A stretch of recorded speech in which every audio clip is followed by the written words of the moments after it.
بچه همه که نمیخوان ملک بالای 200,000 دلار خریداری کنن، بعضیا میخوان ملک 100,000 دلاری خرید کنن. کشور ترکیه کشور مهاجرپذیری نیست، یک کشور سرمایه‌پذیره. تا سن 25 سالگی اقامت ملکی تاشینماز یا همون اقامت ملکی کوتاه مدت دریافت کنه. از شماره تلفن 157 مربوط به اداره مهاجرت استعلام شده. اونجا گواهی تبدیل ارز یا همون دویز آلن برگسی رو میگرفتین، اونو به لیر تبدیل میکردین. دوست عزیزم سلام، حالت چطوره؟ امیدوارم هر جای این دنیا کسی حال دلت عالی باشه و شاد و سلامت و پر انرژی باشی. من آرش هستم از کانال کافه استانبول. امروز با یک قسمت جدید در مورد تغییر قانون اقامت ملکی کشور ترکیه در خدمت هستم. اگر به این موضوع علاقه داری ادامه ویدیو رو از دست نده.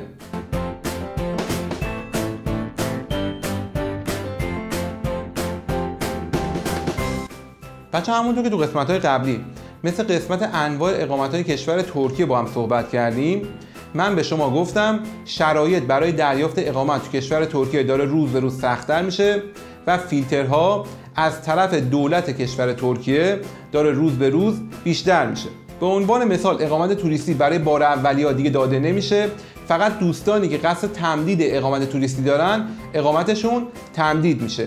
یا اقامت کاری بچه جدیداً سختگیری‌های خیلی زیادی روش انجام میشه، اقامت کاری خیلی سخت میدن و برای اقامت دانشجویی هم جدیداً افسر اداره مهاجرت سوال و جوابای خیلی زیادی از دانشجو میپرسه، یک مصاحبه کامل انجام میده و میخواد مطمئن شه شما برای تحصیل کردن به کشور ترکیه اومدید، نه صرفاً برای گرفتن اقامت. بچه تو این یک ساله اخیر شرایط دریافت اقامت ملکی یا همون اقامت تاشینماز که از نوع کیسادونم کوتاه مدت بود و به صورت یک ساله یا 2 ساله داده میشد، به این صورت بود که برای شهرهای بزرگ باید حداقل 75,000 دلار و برای شهرهای کوچیک باید حداقل 50,000 دلار هزینه می‌کردید و اقامت ملکیتون رو دریافت می‌کردید.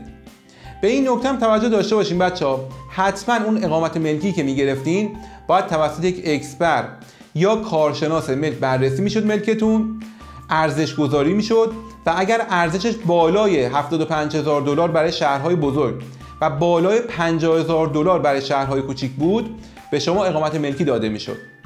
و نحوه انتقال پولتون هم به این صورت بود که تو بانک‌های ترکیه شما یورو یا دلار می آوردین، اونجا گواهی تبدیل ارز یا همون دویز آلن برگسی رو می گرفتین، اونو به لیر تبدیل می کردین و با فروشنده یا همون سازنده تسویتون رو انجام میدادین.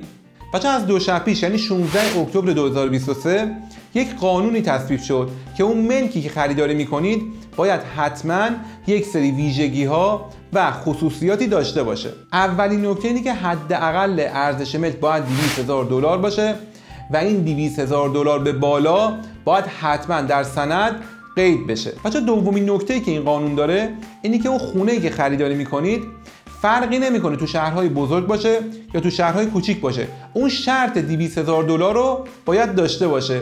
سومین نکته اینه که دیگه نیاز به اکسپرتیز و کارشناسی ملک نیست. و چهارمین نکته هم اینه که اگر فرزند شما زیر 25 سال باشه که قبلا این سن زیر 18 سال بود، بیکار، مجرب و دانشجو باشه و اسمش داخل سند باشه، میتونه تحت قیومیت شما تا سن 25 سالگی اقامت ملکی تاشینماز یا همون اقامت ملکی کوتاه مدت دریافت کنه. و اگر فرزند شما اسمش در سند نیست، میتونید برای فرزندتون اقامت توریستی وابسته به خانواده بگیرید. ولی پیشنهاد میکنم اگر اسم همسر و فرزندتون در سند نیست، حتما اونا رو در سند بیارید، از این آپشن استفاده کنید تا بعداً بتونن برای گرفتن شهروندی و اقامت دائم اقدام کنن.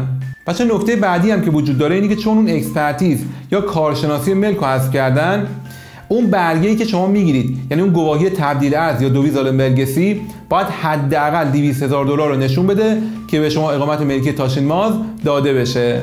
بچه یه دست دوستان نگرانن و مرتب سوال میپرسن، بچه این قانون شامل حال کسانی میشه که بعد از تاریخ 16/10/2023 یا همون 16 اکتبر 2023 خرید ملک انجام دادن؟ دوستانی که قبل از این تاریخ خرید ملک انجام دادن، حتی اگر اقامتشون هم دریافت نکردن، نگران نباشن، این قانون شامل حال اونا نمیشه. بچه البته این نکته هم به شما بگم که قانون شهروندی تفاوتی نکرده، همون 400,000 دلار باقی مونده، یعنی شما با خرید یه ملک 400,000 دلار به بالا میتونید شهروندی ترکیه رو دریافت کنید، ولی انتظار میره بچه به زودی این رقم به 600 یا 800,000 دلار برسه. خب بچه میخوایم یه تحلیل خیلی سریع و کوتاهی روی این موضوع داشته باشیم که ببینیم اصلا این قانون خوبه یا بده و چرا این کارو انجام دادن. بچه‌ها اگر بخوام خیلی کلی و سریع در مورد سخت شدن شرایط اقامت مهاجرت به کشور ترکیه با هم دیگه صحبت کنیم، من چند تا دلیل رو میتونم براش بیارم. بچه‌ها به نظر من اولین دلیل اینه که کشور ترکیه کشور مهاجرپذیری نیست، یک کشور سرمایه‌پذیره، نیاز به جذب سرمایه‌های خارجی داره و به طور کلی خیلی طبیعیه که اول به فکر مردم و دولت خودش باشه، بعد به فکر خارجی‌ها باشه. بچه‌ها دولت اومد بررسی کرد، دید وقتی یک خارجی تو کشور ترکیه ملکی رو خریداری میکنه، به دلیل اینکه قیمت واقعی ملک توسط فروشنده و سازنده در سند قید نمیشه و اونا فرار مالیاتی انجام میدن، عملا سودی تو جیب دولت نمیره و سود اصلی و فروشنده و سازنده میبرن. بچه‌ها سومین دلیل میتونه این مطلب باشه که دولت خودش متوجه شده بعد از شرایط کرونا و مخصوصا بعد از شرایط زلزله مهیب کشور ترکیه نیاز به بودجه داره تا بتونه بخشی از این خسارتاشو جبران کنه. بچه‌ها چهارمین دلیلی که چون مردم خیلی از کشورهای جنگ زده منطقه مثل روسیه و اوکراین یا همین اخیراً فلسطین و اسرائیل به کشور ترکیه پناه آوردن، دولت ترکیه متوجه این موضوع شده و میخواد از شرایط استفاده کنه. بچه‌ها در آخرم اینو به شما بگم، این سختگیری‌های اخیر اقامتی میتونه به دلیل عملی کردن وعده‌های انتخاباتی بعد از انتخابات ریاست جمهوری کشور ترکیه یا به دلیل اعتراضات گسترده مردم ترکیه به حضور بیشمار خارجی‌ها تو کشور ترکیه، مخصوصا خارجی‌های غیرقانونی و مهاجرین سوری باشه. بچه‌ها اینجا راهکار چیه؟ یعنی در واقع راهکاری که از طرف املاکی‌ها، سازنده‌ها و فروشنده‌ها ارائه میشه چه چیزهایی هستن؟ بچه‌ها همه که نمیخوان ملک بالای 200,000 دلار خریداری کنن، بعضیا میخوان ملک 100,000 دلاری خرید کنن. اینجا فروشنده و سازنده ها چی میگن؟